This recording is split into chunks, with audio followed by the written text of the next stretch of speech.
Hello there again. I'm going to give you some sequences, some movements to do when you tighten forward bends.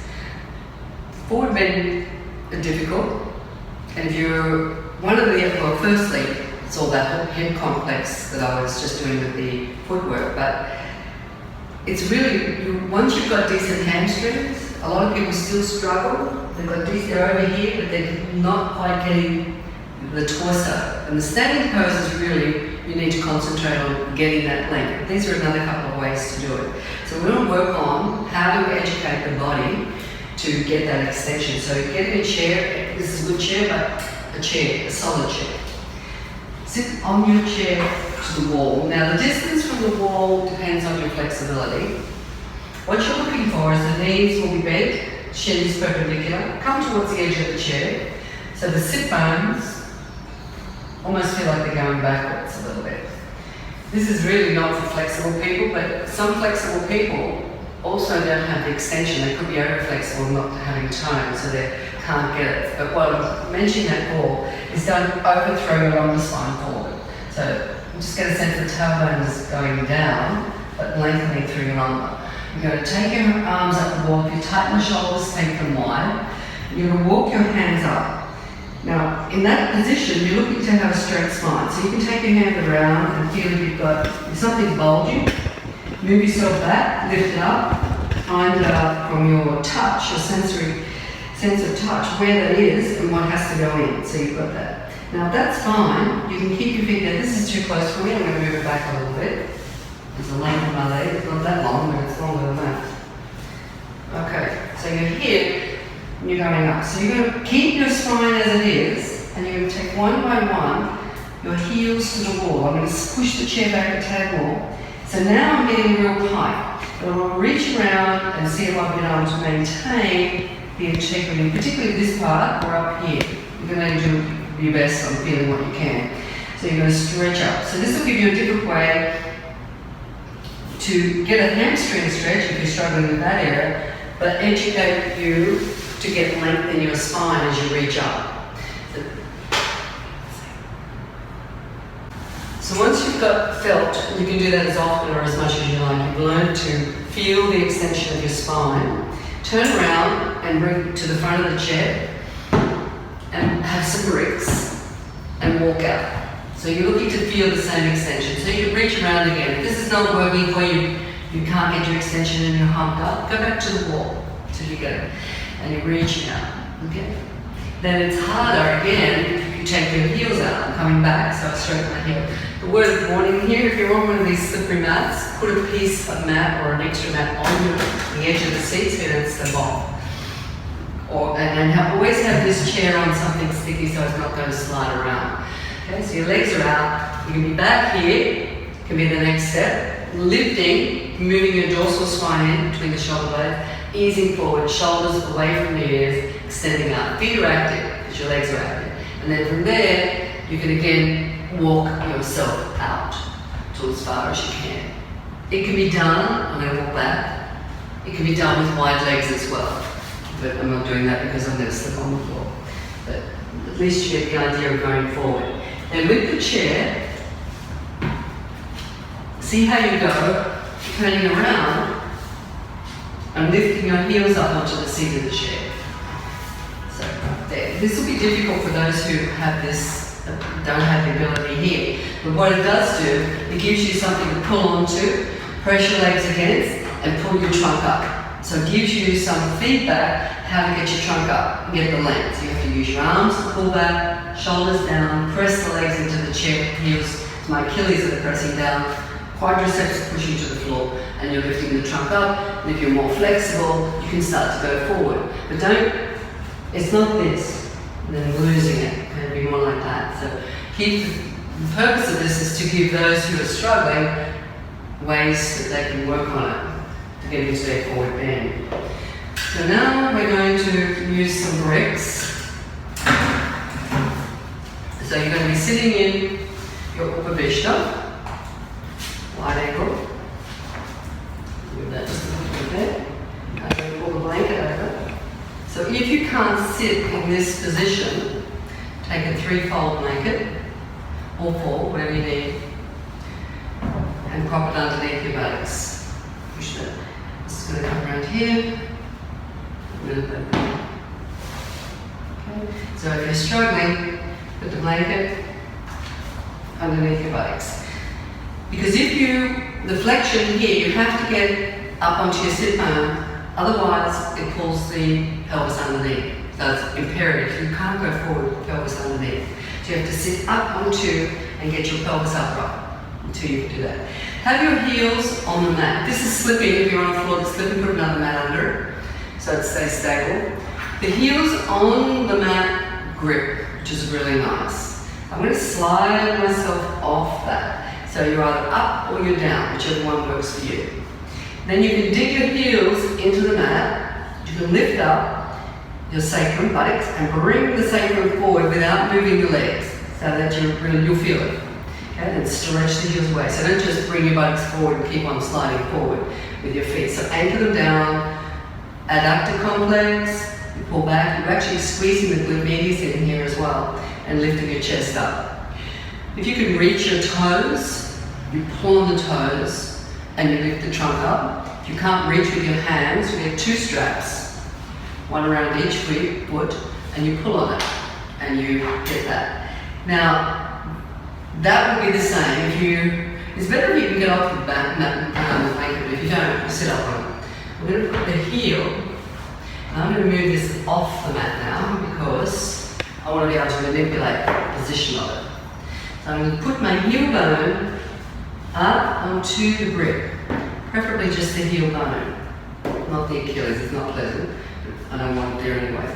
So I can reach over. If you're tight, you won't be able to do that. You'll get the idea. Now, you push out of the heel bone, you press the legs to the floor, and if you can, you go to the feet. If you can't, just a little bit forward. The main thing is you're keeping your trunk long. Press the legs down and see if you can engage the torso muscles, front and back, to lift up. Okay? Straps will also work around the feet.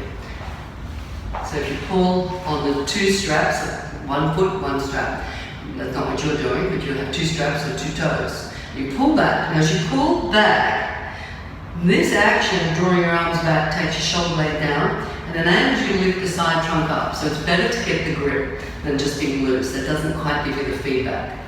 So that's the first one. We did upright. Brick under the buttocks. We didn't do the brick under the buttocks, did we? We did the bricks wide. So what you want to do when you come off that immediately is go back down to your fist and feel your hamstring. This is going to lengthen the hamstrings for sure. Okay, so then you can sit straight. First one we would do, I do in class anyway, is I sit up on a brick. Everyone sits up on a brick, so whether they're flexible or non-flexible. So they're up on a brick, they're holding their toes or they're holding the strap. Legs can be together, draw back and lift the chest up. You get that loop where you get that force to lift your torso up, because this is really about lengthening this part. The brick will find a different length in your hamstring. So feeling that, bending the arms, bending at the hip, back pelvis, chest forward. Not rounded. You come up. From there, you take the brick around and you place your feet, heels on it. Same. If you could do this on the floor, even if you're not really flexible, the only stand on the brick if you have lower back problems, no questions. Stay up on it. If you're just stiff and tight, try it out, just for the experience. Heel bone up. Back of the leg. Sit bones are always moving back. Move the flesh of the buttocks away. So you're really on top of your sit bones. Draw the arms back. You can hold your feet if that's you're flexible enough.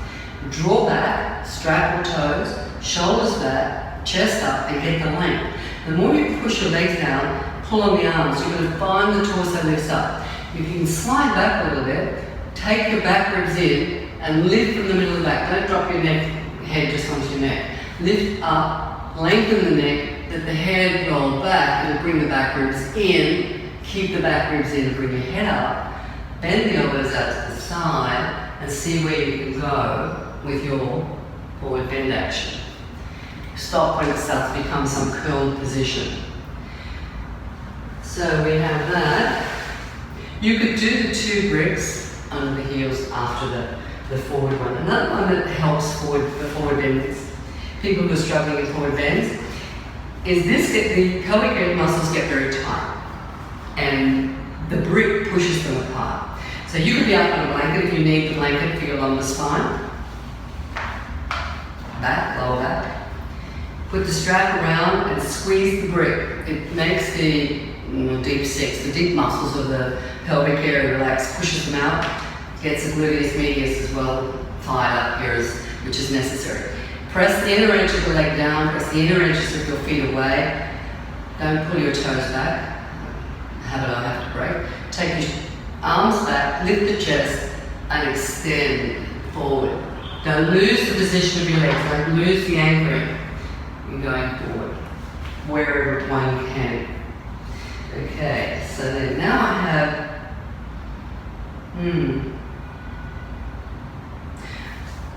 if you really have good flexibility, you've probably already done this, you can put a brick behind. This feels nice. Actually, you can do it when you haven't got good flexibility, just put your butt up on something, on your blanket. So you're sitting, I'll let you show this because this is where most people are. That there, and that there. So you want the brick tall side and you want all of the foot to touch. Draw your arms back, lift the chest up, press down and spread the legs as if you've got a brick between the thighs, and then go forward. Hold there. If you're on your way to good forward bend, take your hands beyond 2. It's to lengthen the spine, not to go down, lengthen forward. And also bring the side trunk forward. So not just the center spine. I'll talk about spine, but in actual fact I should say torso. So the side ribs should be coming forward. Don't leave them hanging back. Trapezium muscles go down. So you're lengthening here, all the way. Okay. Oh, here comes the best. Look at my bricks aside. This, you do need a chair, a folding chair. The type of chair has to be used while showing you, and then you get the idea. You're going to fold the chair up and you're going to place it right at the groin. So you're going to hold the back leg so you don't want it to drop on your shins. Okay, so just be a little careful with it. So you're going to press the chair into the groin to release the hip flexors. People who can't bend forward, often their hip flexors are one of the main factors. They're tight just sitting down. They stay engaged. So you can pull on the chair, so it releases the hip flexors, and pulling on the chair gives you length in the torso.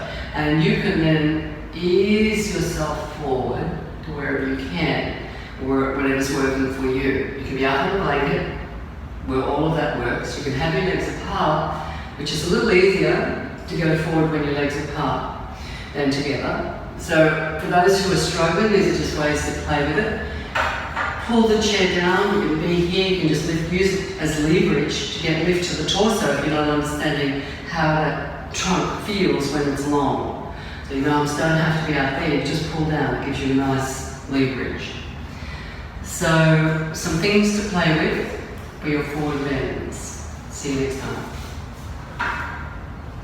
The other cue here would be to pull the chair in and try and bring your sternum. So your dorsal spine's coming in, which corresponds to this area. You push your chest into the chair and keep it on the chair as you go forward. Because some people, there's a dull area, that dorsal spine for all of us. So finding how to move it in is difficult. So keep the chest on, and as soon as you start to leave it, then you know you're losing the pose. So come back, find it, and ease into it. And educate that dorsal spine to be in, because you need that dorsal spine in inversions particularly, but just about everything. And only a few poses where it's out.